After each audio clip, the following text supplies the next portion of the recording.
제가 대학생 시절에 서클 활동을 할 때 알았던 친구가 한 명 있습니다. 그런데 바로 어제 오후의 일입니다. 20년 만에, 정확히는 21년 만에 통화를 했습니다. 그 친구는 영문학과를 다니는 친구였는데, 신학을 하는 친구는 아니었는데, 그저 아주 대학 다닐 때부터도 아주 반듯했고, 대학생부터 그저 목사티가 많이 났어요. 목사과였습니다. 근데 정말 목사가 됐더라고요. 그래서 외국에서 유학하시고 바로 얼마 전에 서울 온누리교회로 오셨는데 지금 두란노 서원의 목회와 신학 편집장이 이번에 새로 됐습니다. 이 친구는 아주 반듯한 친구였는데 이 친구에 비해서 저는 어땠는고 하니 좀 많이 아시면 다치십니다. 그때만 하더라도 제가 신학을 공부한 게 아니라 신악을 공부했기 때문에 좀 과만 다른 게 아니라 노는 물이 달랐어요. 과가 달랐어요. 그래서 좀 차이가 많이 있었습니다. 그래서 이 친구 목사님이 귀국하셔서 한국 사정을 잘 모르는데 이제 목회와 신학 편집장이 됐으니까 여러 교회들 취재하게 될 거 아니겠습니까? 그러다가 누구를 통해서 송도 예수소망교회를 듣고 깜짝 놀란 거예요. 이 김영신이 그 김영신일까 생각해서 중간에 그 연락을 해주신 목사님한테 하신 말씀이 못 믿겠다는 거예요. 그 대학교 때 이미지를 생각하니까. 그래서 제가 아니 목사가 성경도 안 믿느냐고, 다메섹으로 가는 바울도 있는데, 그래가지고 이제 21년 만에 통화를 하게 됐습니다. 저는 너무 감격했습니다. 여러분, 제가 왜 감격했을까요? 옛날 생각나서. 제가 제 자신을 볼 때도 너무 많이 변했거든요. 이 얘기가 무슨 얘기인지 잘 궁금하신 분은 내일이라도 저 두란노 서원 목회와 신학 편집장 목사님한테 전화하세요. 저 송도의 수만교회 교인인데 우리 목사님 대학생 때 어땠습니까? 물으시면 아마 기도 많이 하시고 전화하셔야 될 겁니다. 시험 드실 수 있으니까. 그러니까 여러분, 제가 저를 볼 때 이게 얼마나 감격이겠습니까? 저는 감격을 이렇게 두 마디로 요약해 봅니다. 하나는 감격이라는 것은 이 현재적인 감격 안에 모든 과거가 다 녹아드는 겁니다. 예전에 있었던 일들, 힘든 일, 혹은 부끄러운 일, 실수, 굴욕적인 일들, 이 시간을 위해서 그때 일이 있었구나 하는 그 감격 말입니다. 그러니까 그동안에 있었던 눈물겨웠던 일들, 이 모양 저 모양의 어려움들 다 좋습니다. 오늘 이 시간이 있기 위해서 모든 일이 있었다 생각하는 순간 감동이죠. 감격이죠. 그래서 현재적인 감격 안에 그 과거의 일들을 다시 재해석하게 됩니다. 또 다른 감격이라는 것은 미래가 다시 다 녹아지는 순간입니다. 앞의 일 생각하지 않아요. 미래가 어찌 되었든 상관없습니다. 이대로 일이 끝나도 좋다 하는 그 마음, 그것이 감격입니다. 그래서 지난 날도 이 감격 안에서 다시 재해석되고, 앞으로의 모든 일들도, 그 미래의 일들도 이제 이 감격 안에서 환하게 조명됩니다. 과거도 없고 미래도 없습니다. 현재의 감격 안에 다 녹아납니다. 그리고 예수님께서 10명의 문둥병자를 고쳐주셨습니다. 그런데 한 사람만이 와서 감사를 했습니다. 감사하지 못한 9명. 여러분이 생각할 만큼 그렇게 나쁜 사람들이 아닙니다. 그들이 감사하지 못했던 것은 감사하지 않은 게 아니라 감격하지 못해서 그랬을 뿐입니다. 여러분, 솔직히 예수님께서 도대체 해주신 일이 뭐가 있습니까? 너희 몸을 제사장에게 가서 보이라. 그 말 한마디밖에 없었어요. 상처를 만져주시기를 했습니까? 안수기도를 해주셨습니까? 약을 줬습니까? 돈을 줬습니까? 아니, 해주신 게 없는데 뭘 감사할 수 있다는 말입니까? 그래서 감사할 수 없었습니다. 감격하지 못했어요. 감사를 드린 이 한 사람, 여러분 다시 생각해 볼까요? 이 사람도 조금만 생각을 돌렸어도 감사할 수 없는 사람입니다. 병이 나았다고는 하지만 그간에 겪었던 많은 고통스러운 시간, 억울했던 시간들 생각하면 이거 감사할 수 없죠. 그 좋은 시절 문둥병자로 다 보냈습니다. 사랑하는 사람도 다 떠났습니다. 뭐가 감사합니까? 과거만 그렇던가요? 미래는 어떻습니까? 암담하기는 마찬가지입니다. 자, 이제 깨끗해졌다고 한들 무슨 소용이 있겠어요? 사랑을 이룰 수 있겠습니까? 가정을 이룰 수 있겠습니까? 직장을 다시 찾을 수 있겠습니까? 그러나 이 문둥병자는 감격했습니다. 이 시간에는 과거도 없고 미래도 없어요. 현재의 감격만 있어요. 그럴 때 사실 과거와 미래를 잃어버린 게 아니에요. 이 감격 안에 과거도 없고 미래도 없습니다. 이것이 감격입니다. 현대인들은 지식은 있는데 확신이 없어요. 많은 것들을 알고 있는데 제대로 아는 게 하나가 없어요. 재산은 있으나 만족감이 없습니다. 권력은 얻고 힘은 얻었는데 성취감이 없습니다. 물질은 예전에 비해서 비교할 수 없을 정도로 많이 가졌어요. 그런데 기쁨이 없습니다. 성공은 했는데 행복이 없어요. 남은 부러워하는데 나는 기쁘지 않아요. 이것이 현대인의 치명적인 약점입니다. 오늘 우리가 요한복음 9장에 나오는 한 부분을 읽었습니다. 나면서부터 맹인된 사람 눈을 뜨게 했다 하는 이 기적의 사건을 읽었는데, 잠깐 먼저 이 본문을 이야기하기 이전에 요한복음서 전체에 대한 좀 성서신학적인 말씀을 좀 빙 둘러서 해드려야 오늘 본문의 말씀을 여러분께서 좀 더 확실하게 이해하실 수 있으리라 생각합니다. 요한복음서는 매우 독특한 복음서입니다. 이건 다른 복음서와 완전히 다릅니다. 기술 방법도 다르고 신학도 다르고 접근 방법 자체가 아예 달라요.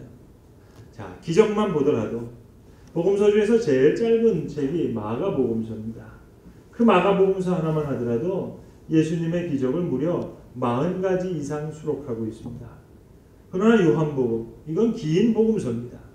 그러나 요한복음에는 딱 7가지의 기적만 선별해서 기록하고 있습니다. 근데 그 기록도 보면 사건 자체가 중요한 게 아니에요. 사건이 주는 깊은 의미가 중요합니다. 그래서 사건이 일어날 때 오히려 요한복음에서는 더 많은 시비거리가 일어나요. 혼동이 일어납니다. 갈등이 일어납니다. 자, 예를 들어서 오병이어의 사건, 보리떡 5개와 물고기 2마리로 5,000명을 먹이셨다 하는 사건. 다른 복음서에서는 예수님께서 들판에 어떻게 앉히셔서 어떻게 축사하시고 어떻게 드렸더니 많은 사람들이 다 먹고 남은 광주리가 몇 광주리였다. 그걸로 끝이에요. 그러나 요한복음의 기록은 그렇지 않습니다. 오히려 이 사건을 통해서 더 많은 혼란이 일어납니다. 요한복음 6장이 제일 긴 장입니다. 70절이 넘어가는 긴 절인데 그 전체 6장이 오병이어의 사건을 기록하고 있습니다.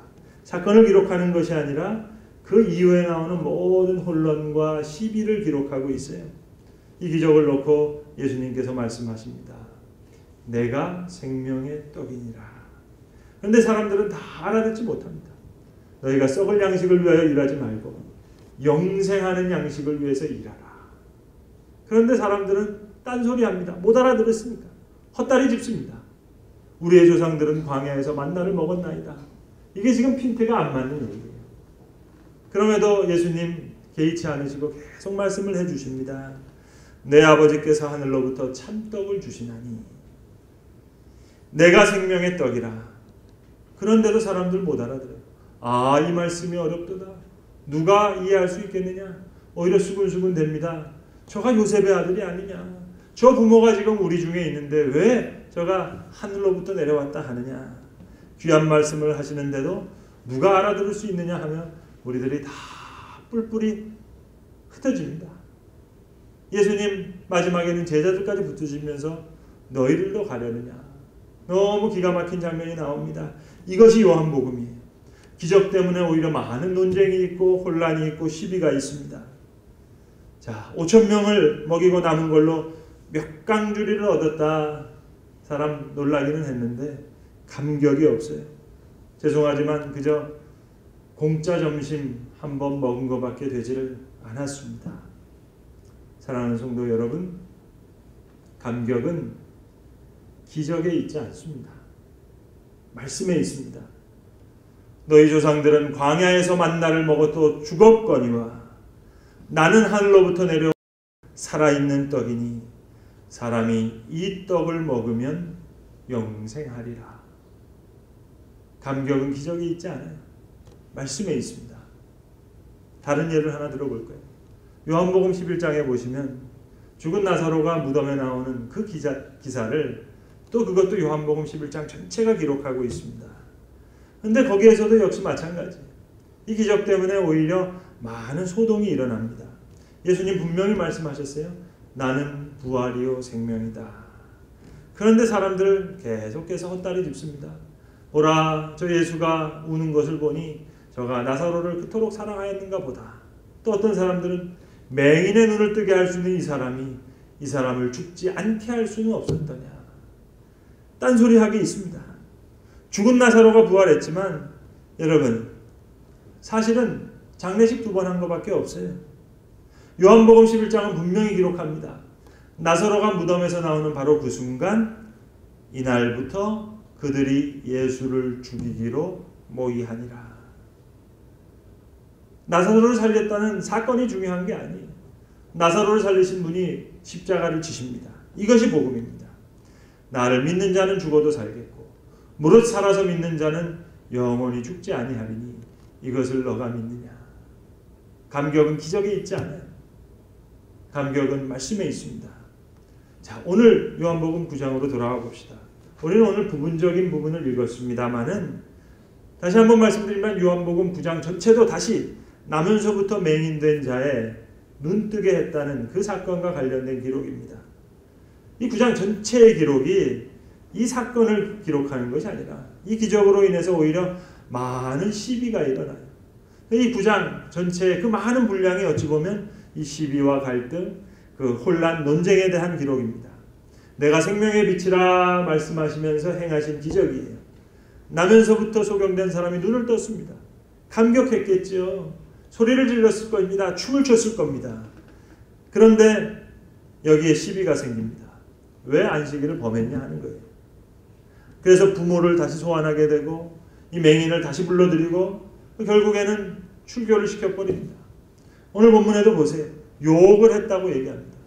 아니 기쁜 소식과 함께 모든 고통이 사라지고 피곤이 다 풀렸는데 이거보다 더 아름다운 안식이 어디 있단 말입니까? 그런데 눈이 가리워져서 빛을 보지 못할 때 안식일을 범했다고 지금 예수를 책잡아 죽이려고 했다 하는 거예요.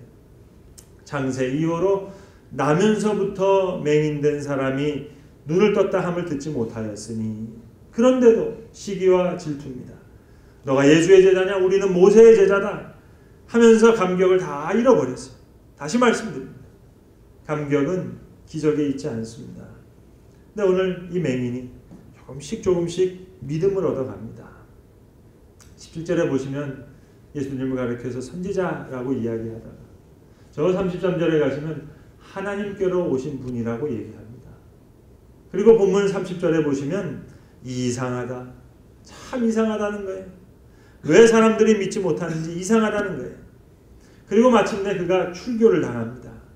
예수님 이 맹인이 쫓겨났다는 이야기를 들으시고 그를 직접 만나주세요.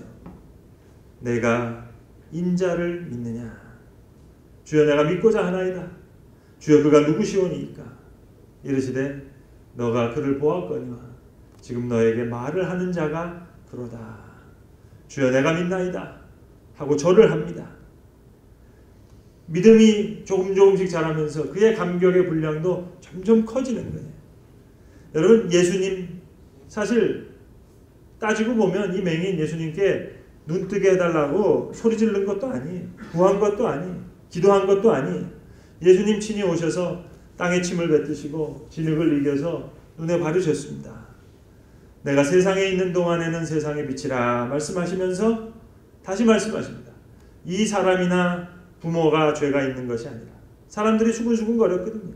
이 나면서부터 맹인된 것이 이 사람의 죄입니까? 그 부모의 죄입니까? 예수님 말씀하십니다. 이 사람이나 그 부모의 죄로 인함이 아니요 그에게서 하나님이 하시는 일을 나타내고자 하십니다. 감격은 기적에 있지 않아요. 말씀에 있습니다. 오늘 요한복음 9장의 이야기, 예수님 침을 뱉으셔서 진흙을 이겨서 눈에 바르시고 실로암 갓의 못을 씻어라 해서 그가 씻어서 다시 보게 되었다 하는 그런 단순한 기적 얘기가 아니에요. 예수님 말씀하십니다. 내가 심판하러 이 세상에 왔으니 보지 못하는 자들은 보게 하고 보는 자들은 맹인이 되게 하려 함이니라. 너무 어려운 말씀 아니에요? 그저 맹인이 실로암 가서 눈을 씻고 다시 보게 됐다는 그런 단순한 얘기가 아닙니다. 너희가 맹인이 되었다면 죄가 없으려니야 본다고 하니 너희의 죄가 그대로 있느니라. 너무너무 심각한 말씀, 너무너무 어려운 말씀입니다. 자, 여러분 이제 묻습니다. 여러분 큰 감격 가운데 살아가고 계십니까? 오늘 예배 큰 감격이 있어요? 그렇지 못하다면 오늘 예수님의 해답과 이유는 간단합니다. 너희가 맹인이 되었다면 죄가 없으려니와 본다고 하니 너희의 죄가 그대로 있느니라. 오늘 본문 30절에 맹인이 말하잖아요. 이상하다. 참 이상하다. 이 사람이 내 눈을 뜨게 했으되 당신들은 그가 어디서 왔는지 알지 못하는도다. 여러분 정말 이상합니까? 아니지요. 이상할 것 하나도 없어요. 왜 감격이 없을까요? 간단하죠. 너무들 잘났어요. 너무들 똑똑해요. 너가 예수의 제자냐? 우리는 모세의 제자다.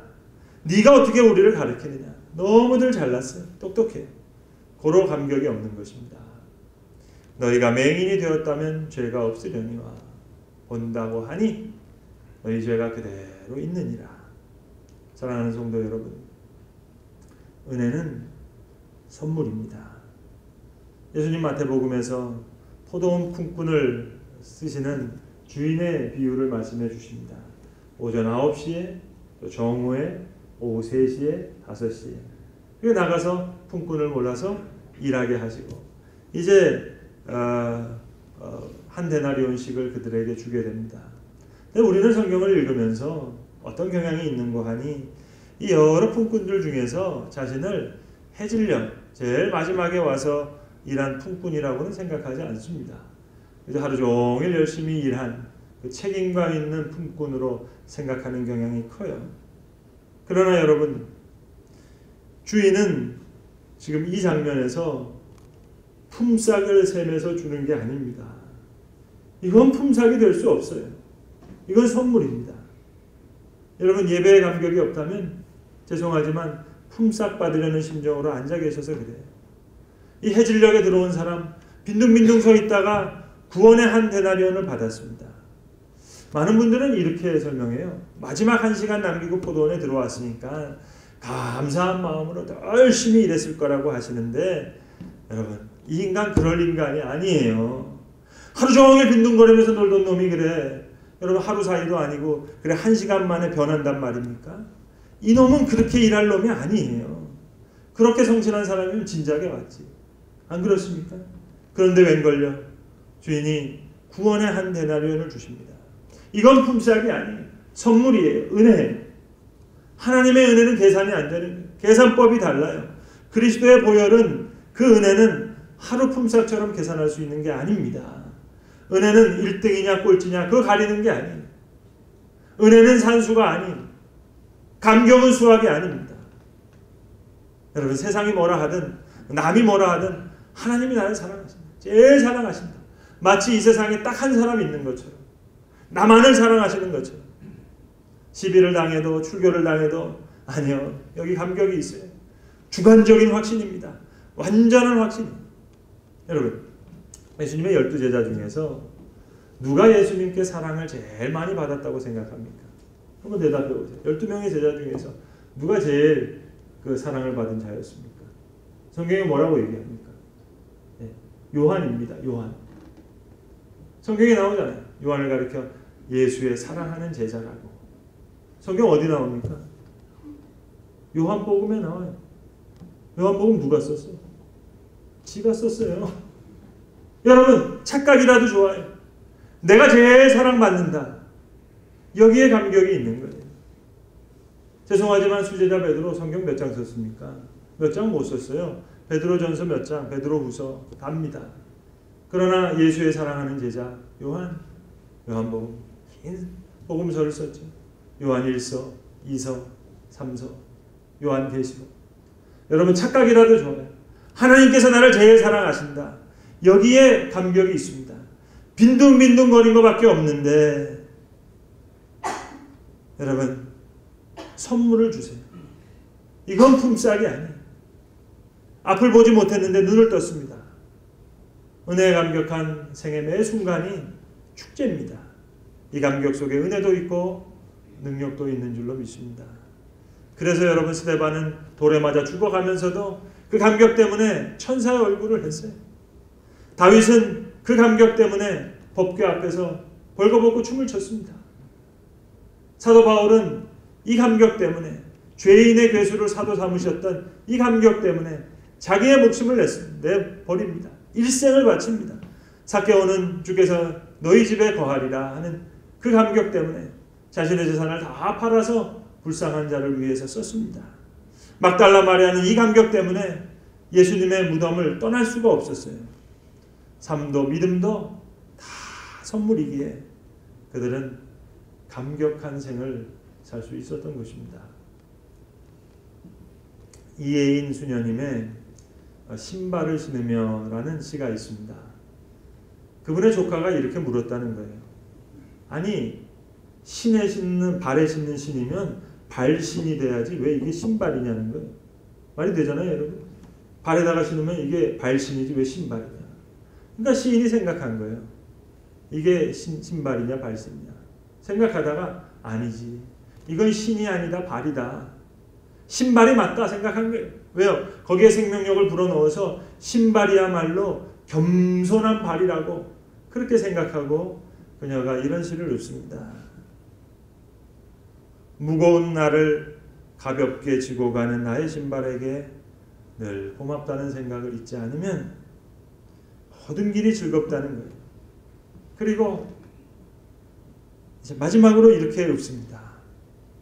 날마다 새롭게 낮은 자세로 신발을 신으면 높은 곳에 있던 감격이 굽낮은 신발을 신고 사뿐히 겸손하게 내려옵니다. 그런 시입니다. 어느 주일인가 우리 성도 예수님께서 예배를 하는데 기도자 한 분이 올라오시는데 신발을 벗고 올라오시는. 그래서 제가 예배 끝나고 저희 성도 예수님께는 그렇게 하지 않으셔도 된다고 그렇게 말씀드렸더니 이분 얘기가 제가 언젠가 새벽기도 때 그렇게 설교하는 걸 들으셨다는 거예요. 저는 이 주일마다 신는 신발이 따로 있습니다. 하나님께 구별된 시간으로 예배하고 싶은데 구별된 수 있는 게 뭐가 없어서 생각하다가 못해서 신발이라도 주일만 신는 신발을 구별해서 신어야겠다. 제가 새벽 때 그 설교하는 걸 들으셨다는 거예요. 그러면서 이제 찬송 부르고 올라오셔서 기도하려고 하시는데 목사님은 주일마다 신는 신발이 따로 있다고 하는데 자기는 그러지 못해서 신발을 신고 못 올라오시겠다는 거예요. 그러면서 신발을 벗고 올라오셨어요. 여러분 또 괜히 이 얘기 들으시고 다음 주부터 신발 벗고 올라오지 마시고 여러분 높은 곳에 있는 감격은 굽낮은 신발을 신고 사뿐히 겸손하게 내려옵니다. 감격은 기적에 있지 않아요. 키 작은 삭개오에게도 오늘 나면서부터 맹인된 자에게도 겸손하게 은혜를 받는 자에게 큰 감격으로 내려온 것입니다. 높은 곳에 있는 감격이 굽낮은 신발처럼 사뿐히 겸손하게 내려온 것입니다. 바로 여기에 감격에 사는 큰 감격에 사는 사람이 있는 것입니다. 기도하십시다. 아버지 하나님, 지식은 있으나 확신이 없습니다. 물질이 있으나 만족감이 없는 저희들을 불쌍히 여겨주시옵소서. 힘과 권력은 있으나 성취감이 없고 성공은 했는데 돌아보니 행복이 없는 저희들 주님 불쌍히 여겨주시고 간절히 원컨대는 큰 감격에 사는 더 큰 감격에 사는 은혜의 사람 될 수 있도록 성령님 우리를 도와주시옵소서. 예수님의 이름으로 기도합니다. 아멘.